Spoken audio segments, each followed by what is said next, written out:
Dios les bendiga, amados hermanos. Muy felices de podernos saludar nuevamente, de poder compartir con ustedes ahí en la comodidad, como decimos siempre, de sus hogares. Estamos hoy celebrando este primer domingo de mes. Gracias a Dios, hermanos, por los programas que tenemos, por las actividades que tenemos, por las peticiones de oración también que se han expuesto. Recordemos que también tenemos la escuela dominical. Hoy domingo tenemos la Cena del Señor, que va a ser igual de manera virtual. Así es que nos unimos como iglesia para todas estas actividades que vamos a realizar. Quisiera así tomar unos minutitos para hacer una oración por 3 personas que están en este momento pasándola bastante difícil. Una que es Carla Daniela, que ya ha tenido su bebé. También queremos orar por el sobrino político de Eunice, Jeffrey, esposo de Glenda, y también por la hija de Judith, Yajaira. Queremos pedirle al Señor que les dirija, y cada uno de ustedes que están en sus hogares, les invito a que inclinemos sus rostros. Buen Dios, te agradecemos por estas familias, te agradecemos por todo lo que se hace como iglesia, Señor.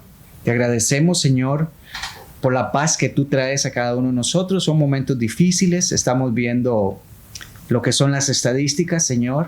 Pero gracias, Padre Santo, ayúdanos, Señor, a cumplir con responsabilidad el mandato de cada uno de nosotros. Te pedimos, Señor, por estas personas, que tú les bendigas, que tú les sanes, que tú les restaures conforme a tu voluntad. Te damos gracias, Señor, por todo lo que tú haces y por este precioso momento. En el nombre de Cristo Jesús. Amén. Así es que, hermanos, seguimos confiando que pronto estaremos juntos. No olvidemos guardar todo el protocolo de salud que nos han pedido nuestras autoridades. Un abrazo a la distancia y que Dios les bendiga y les guarde. Nos vemos, hermanos. Bendiciones. ¿Qué extrañamos de la iglesia? El cantar juntos, estar compartiendo unos con otros, saludarse. las prédicas. Les mandamos un abrazo virtual a todos. Y esperamos vernos muy pronto, Dios primero, y compartir como siempre lo hemos hecho. Me hace mucha falta poderme reunir con ustedes, poderles ver, poderles abrazar. Esperamos que pronto nos podamos reunir, esperamos podernos ver, saludar a la distancia y cumplir con todas las normas que pide el Ministerio de Salud. Un abrazo a cada uno de ustedes, amados hermanos. Los recuerdo con mucho cariño, oramos por ustedes y pedimos que el Señor nos ayude, nos guarde y que pronto podamos estar reunidos. A mí me hace falta la música y cantar en la iglesia. A mí me hace falta pasar tiempo con las maestras, estar en la escuela dominical y con mis amigos.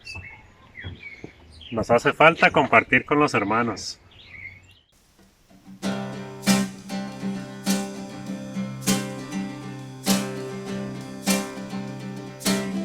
He decidido seguir a Cristo. He decidido seguir a Cristo. He decidido seguir a Cristo. No vuelvo atrás.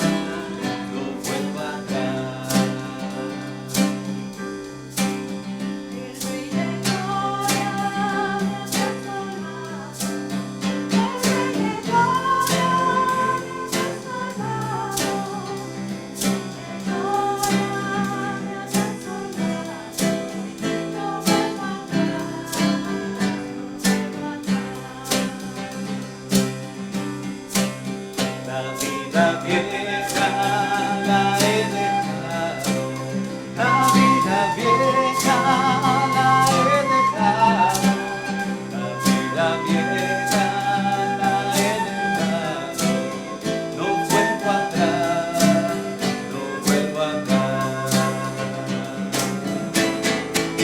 He decidido seguir a Cristo, he decidido seguir a Cristo, he decidido seguir a Cristo, no vuelvo atrás, no vuelvo atrás, no vuelvo atrás, no vuelvo atrás, no vuelvo atrás, no vuelvo atrás. A mí me hace tanta falta la iglesia, Tanto que de vez en cuando paso por fuerita, le doy la vuelta y ya, para no sentirme tan alejada. Extraño servirles, extraño ayudarle a Robert con los niños, extraño las escuelas dominicales y realmente extraño verlo. Es un momento tan especial que yo disfruto mucho de ese momento. Yo extraño mucho ver a los hermanos, saludarlos con las manos, un abrazo, y también extraño las grandiosas ideas que tienen muchas personas en el club, en las escuelas dominicales, y me gusta mucho ir ahí. Sí, extrañamos mucho, de verdad. Yo extraño de la iglesia la segunda parte de la escuela dominical, la que está después del culto. Ahí hacemos actividades y de vez en cuando vemos videos para ver de qué se trata lo que estamos viendo. Sinceramente, que me haga falta en la iglesia, todo. Sinceramente, todo. Dios los bendiga, que todos estén muy bien.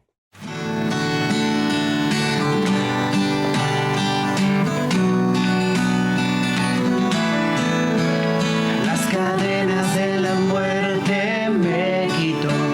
Para mí ya no hay condenación, hay libertad, libertad.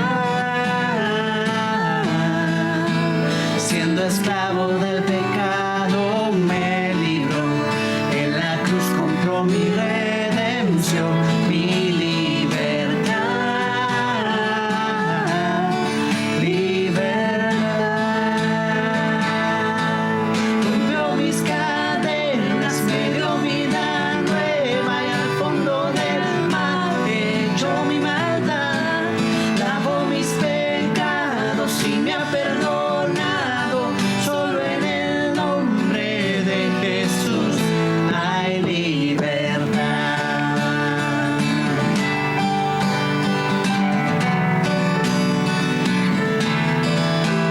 Yo proclamo al que la cruz por mí murió y cambió mi duro corazón por libertad, libertad. El poder de su evangelio me salvó y no me avergüenzo del Señor, mi libertad, libertad. Rompió mis cadenas, me dio vida nueva y al fondo del mar echó mi maldad, lavó mis pecados y me ha perdonado. Solo en el nombre de Jesús hay libertad.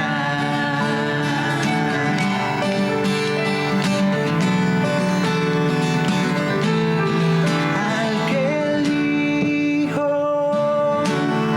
hace libre,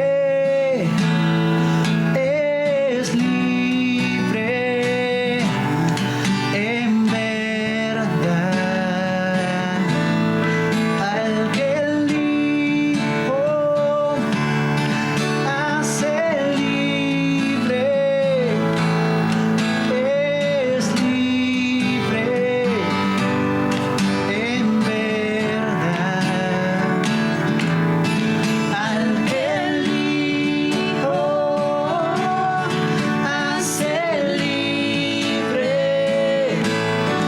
es libre en verdad. Al que el Hijo hace libre, es libre en verdad. Rompió mis cadenas, me dio vida nueva y al fondo del mar echó mi maldad, lavó mis pecados y me ha perdonado. Solo en el nombre de Jesús hay libertad.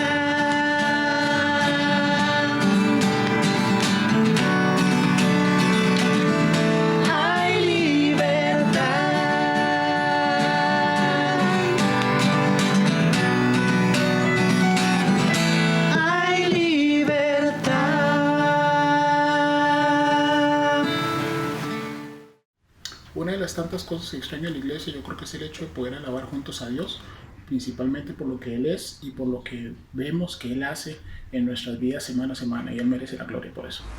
A mí me hace falta ir a raíces. A mí me hace falta mucho ir a la socia. Yo extraño a todas las personas de la iglesia.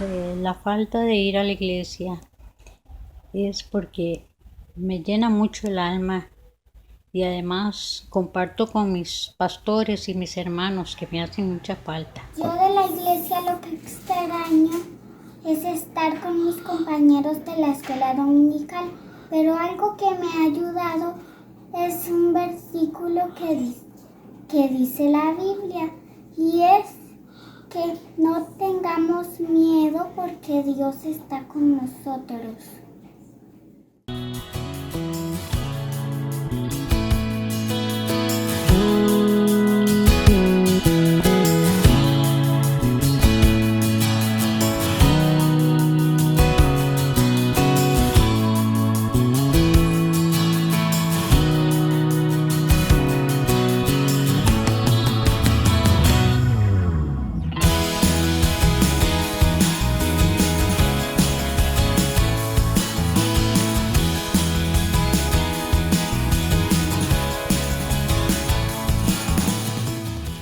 Qué gusto poder saludarle, qué gusto que nos volvamos a encontrar, aunque sea a través de estos medios.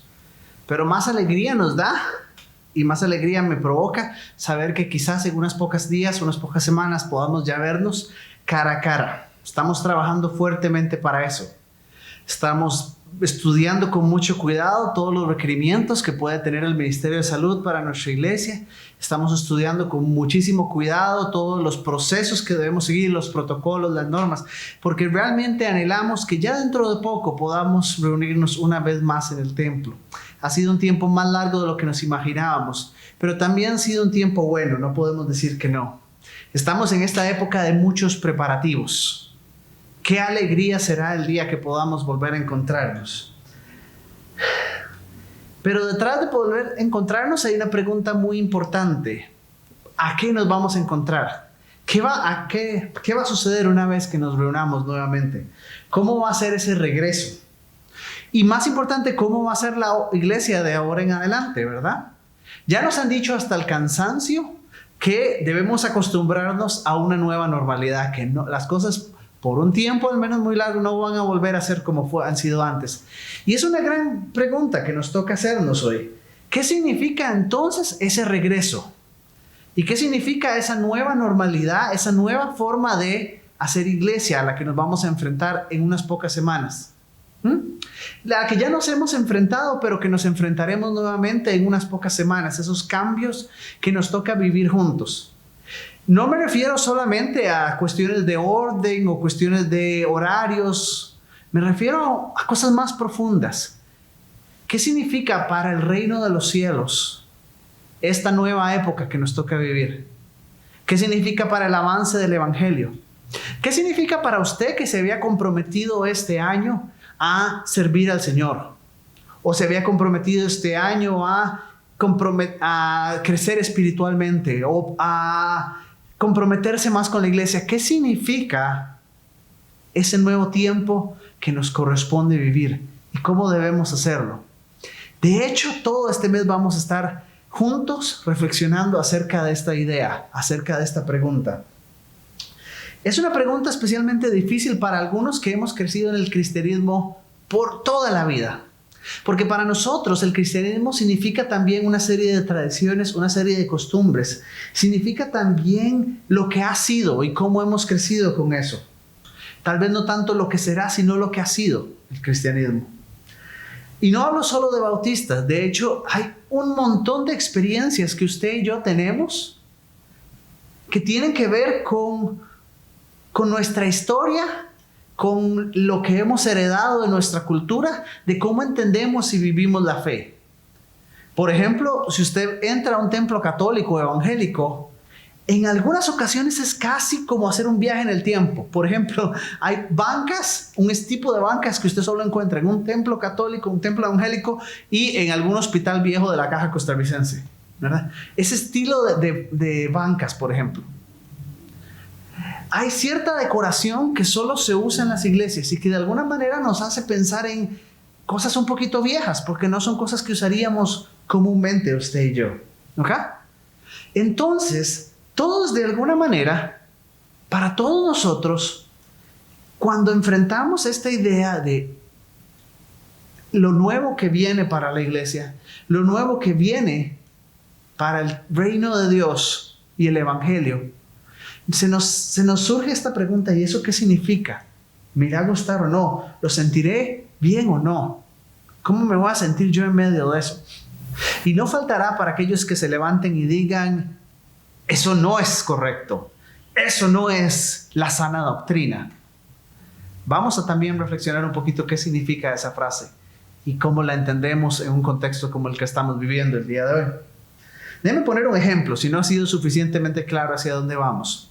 Usted nos ha visto en las pasadas semanas tener Santa Cena en línea. ¿Alguna vez usted se ha preguntado durante estos pasados días: ¿es correcto tener una Santa Cena en línea? ¿Es correcto conforme a la Escritura tener una Santa Cena en línea? Bueno, usted se imaginará que si lo estamos haciendo es que tanto para Don Milton como para mi persona sí es correcto. Pero yo quisiera creer que no somos la clase de iglesia que dice: porque el pastor dijo que es correcto, entonces es correcto. No. Hay una reflexión hermosa, pero profunda, seria y dedicada que deberíamos hacer. Y lástima que no hemos tenido el tiempo para hacerla o el espacio, pero nos corresponde todavía hacerla. ¿Qué significa cuando celebramos una Santa Cena en línea? ¿Qué significa cuando las personas se conectan y participan? ¿Qué es lo que estamos diciendo? Y eso que estamos diciendo es conforme a lo que los apóstoles entendieron de lo que Jesús enseñó. Es una gran pregunta. Y es una pregunta que todavía tenemos que respondernos.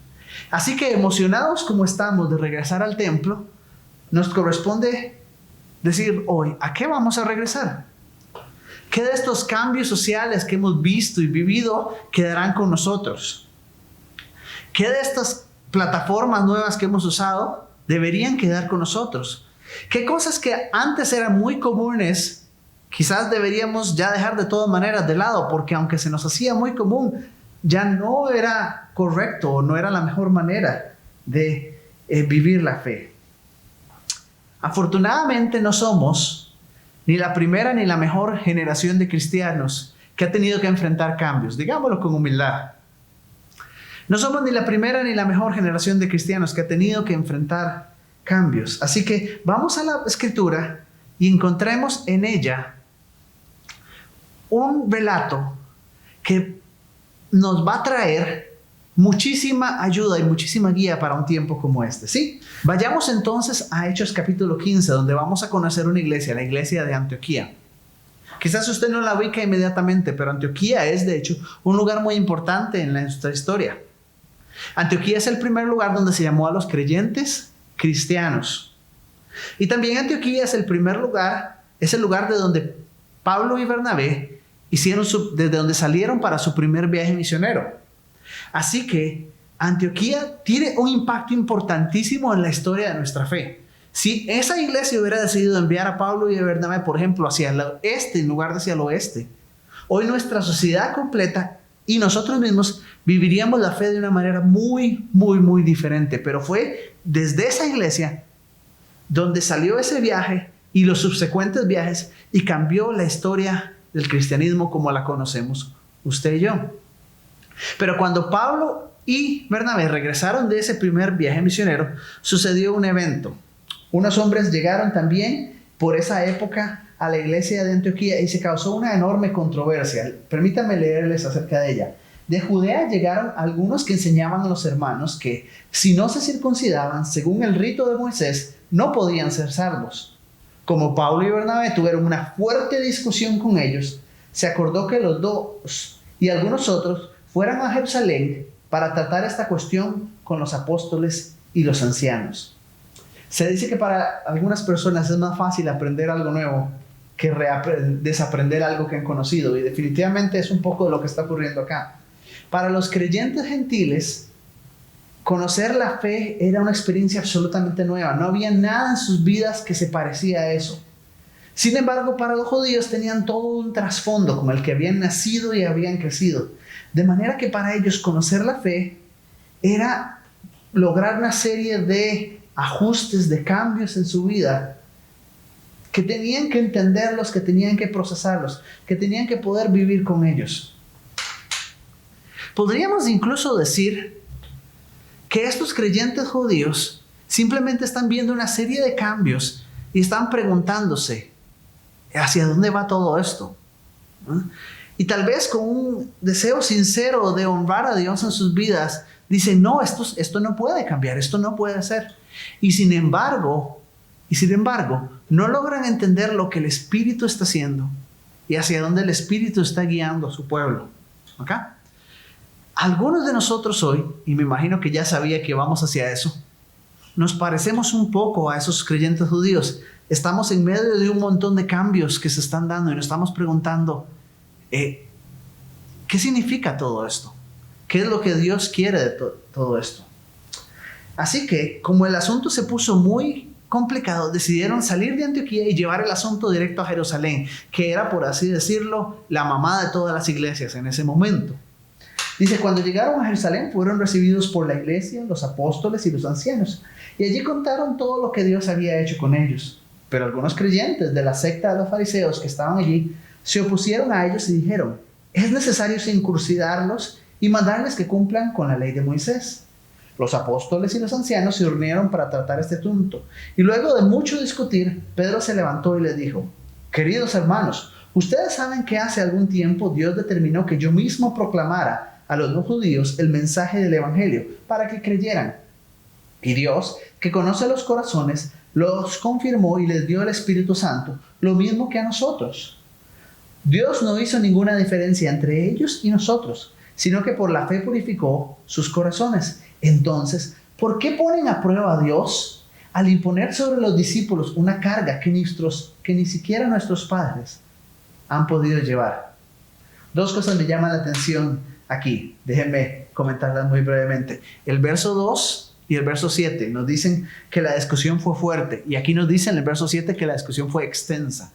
¿Cuánto tiempo pudo haber durado eso? Si usted lo lee de corrido, podría pensar que eso fue un evento de un día, pero quizás fueron meses, por lo menos semanas, de las personas dialogando y tratando de entender qué está sucediendo aquí y cómo Dios está detrás de todo esto.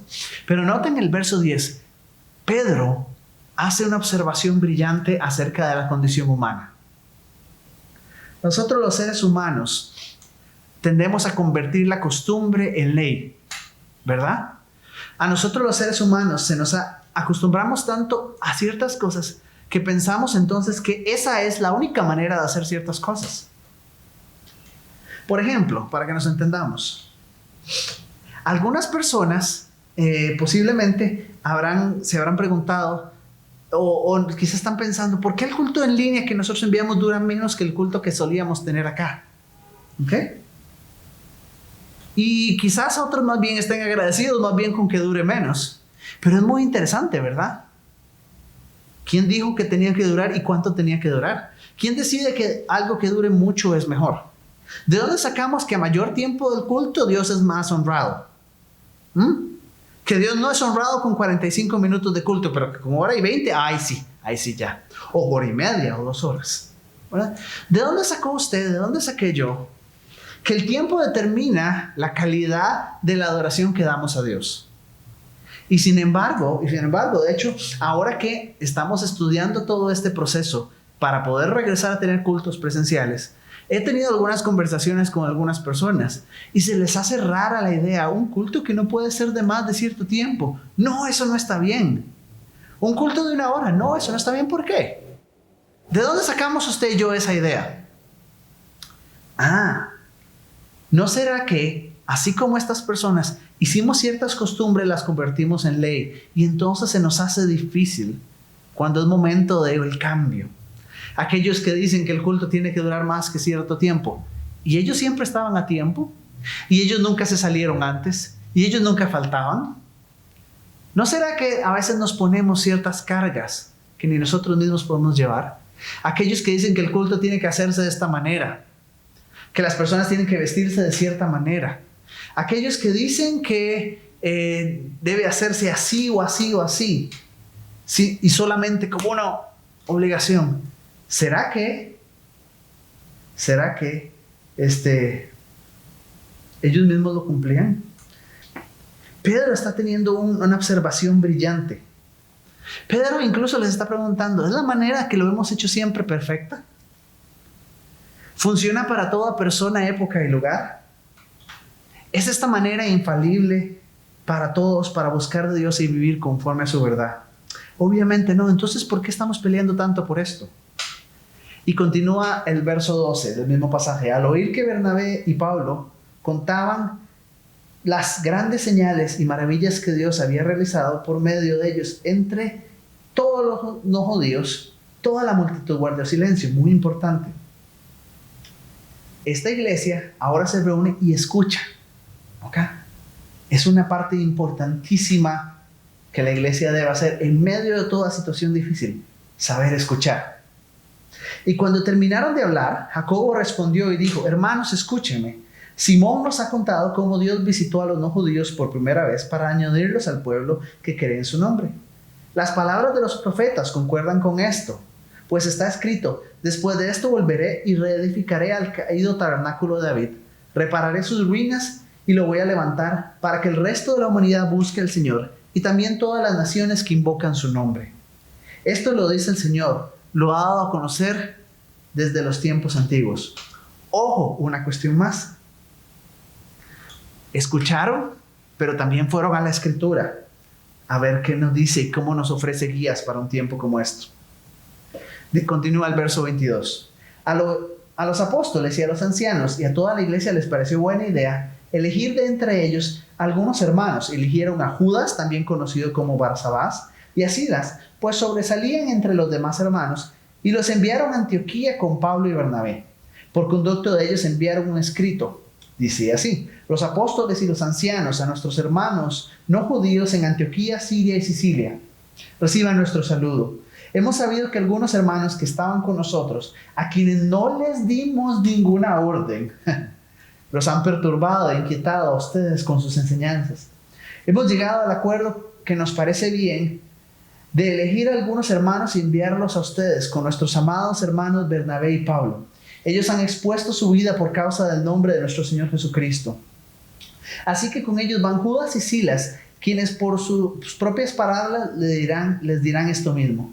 Al Espíritu Santo y a nosotros nos ha parecido bien no imponerles ninguna otra carga, sino solo esto que necesitan saber, que deben abstenerse de comer lo que ha sido sacrificado a los ídolos, de comer sangre o la carne de animales ahogados y del libertinaje sexual. Harán bien en evitar estas cosas, que estén muy bien. Recordemos el verso 1, lo que nos decía acerca de estas personas, y ahora juntémoslo con el verso 24. Están estas personas llamados los defensores de la sana doctrina, los defensores de los correctos, y muy a menudo, y tristemente incluso el día de hoy, son autonombrados. No sé si lo han notado. Son personas que deciden: yo soy el responsable y yo soy el que tengo la razón, nadie más la tiene. Pero el verso 28 hace una afirmación asombrosa. Yo todavía me pregunto todo lo que está detrás de ella. ¿Le ha parecido bien al Espíritu Santo? Esta idea contradice muchísimas cosas que hoy se dicen acerca del Espíritu Santo. Por ejemplo, que obra de manera sorprendente siempre, que tiene que haber manifestaciones sobrenaturales para que el Espíritu Santo actúe.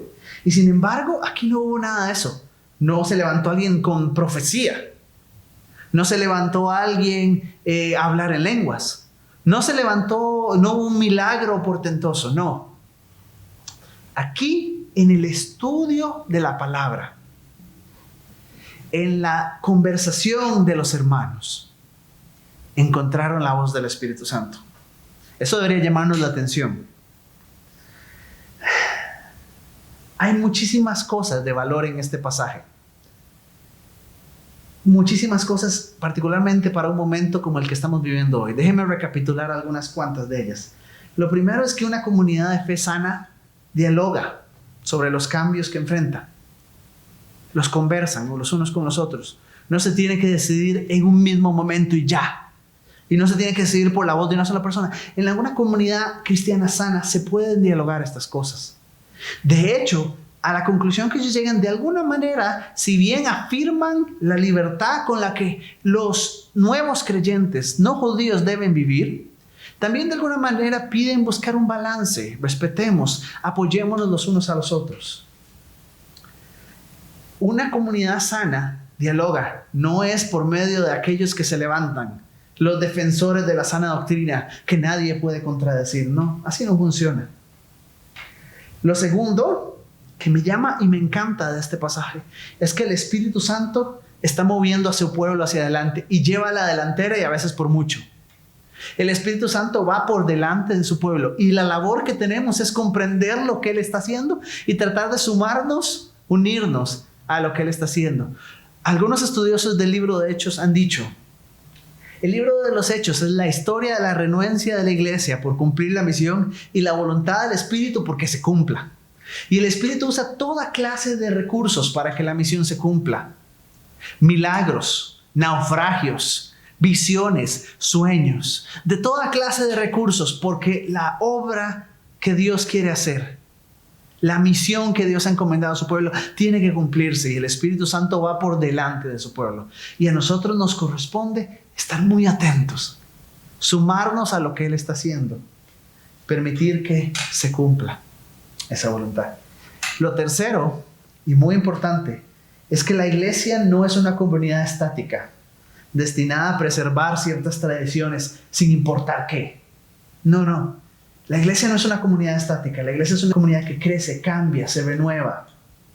Es una comunidad que tiene que vivir en el constante cambio, que tiene que estar buscando aquellas formas que responden más a la realidad que está viviendo, que tiene que estar cambiando conforme la cultura cambia también, conforme la sociedad cambia. Los reformadores del siglo XVI entendieron esto muy bien. Ellos lo resumieron por esta frase: la iglesia reformada siempre reformándose. ¿Qué significa esto? Que la iglesia necesita siempre, una y otra vez, estarse reformando, que nunca acaba la reforma, que siempre nos toca estar cambiando, estar entendiendo hacia dónde el Espíritu Santo nos está guiando. Quizás en medio de toda esta situación que llamamos hoy la pandemia, cabe la pregunta que yo no puedo responder, pero creo que es valiosa de hacer. ¿Y no será que el Espíritu Santo una vez más está empujando a su pueblo a algo nuevo porque el pueblo quería quedarse donde no tenía que quedarse? Así que, permítame resumir todo esto y terminar con unas 3 preguntas solamente, como muchas otras que nos tendremos que hacer este mes. La primera de ellas es: ¿está bien que extrañemos las cosas que hemos hecho como iglesia por mucho tiempo? Está bien que las añoremos, pero esas cosas que extrañamos son esenciales. ¿O no será como Pedro mismo nos dice, que nos ponemos cargas a nosotros mismos que ni siquiera nosotros podemos llevar? La segunda es: ¿nos interesa conversar estos temas? ¿Nos interesa dialogarlos, o nada más nos interesa decir así tiene que ser y el pastor y el líder me tienen que dar a mí la razón? Así tiene que ser la adoración, la liturgia, así tiene que ser el culto, así tienen que ser los programas de la iglesia, y no hay oportunidad de conversarlo. No, el pastor y el líder me tienen que dar la razón porque yo sí tengo la razón. ¿O estamos dispuestos a dialogar, como de una manera tan preciosa nos modela este pasaje? Y una tercera pregunta sumamente importante, que tal muy contextual de lo que estamos viendo: ¿estamos escuchando las voces más jóvenes? Porque hasta el día de hoy las voces jóvenes llevan la batuta en el cambio de la iglesia. Estamos escuchando a nuestros muchachos, la iglesia que ellos necesitan heredar, la iglesia con la que ellos van a caminar, la iglesia que ellos tienen que recibir y pasar a la siguiente generación. Estamos escuchándolos con cuidado. Dialoguemos en estas preguntas este mes, ¿les parece? Y en muchas otras acerca de esto. Esta situación que vivimos, esta pandemia, es una oportunidad de aprendizaje para la iglesia. Ojalá que usted esté dispuesto. Ojalá que usted, como yo, tenga ganas de buscar lo que el Espíritu Santo está haciendo en medio de toda esta circunstancia. De aprendamos juntos cosas nuevas. Que reflexionemos aquello que queda detrás, demos gracias y lo dejemos. Y que pongamos nuestra vista para adelante en aquello nuevo que el Espíritu Santo anhela hacer en su iglesia.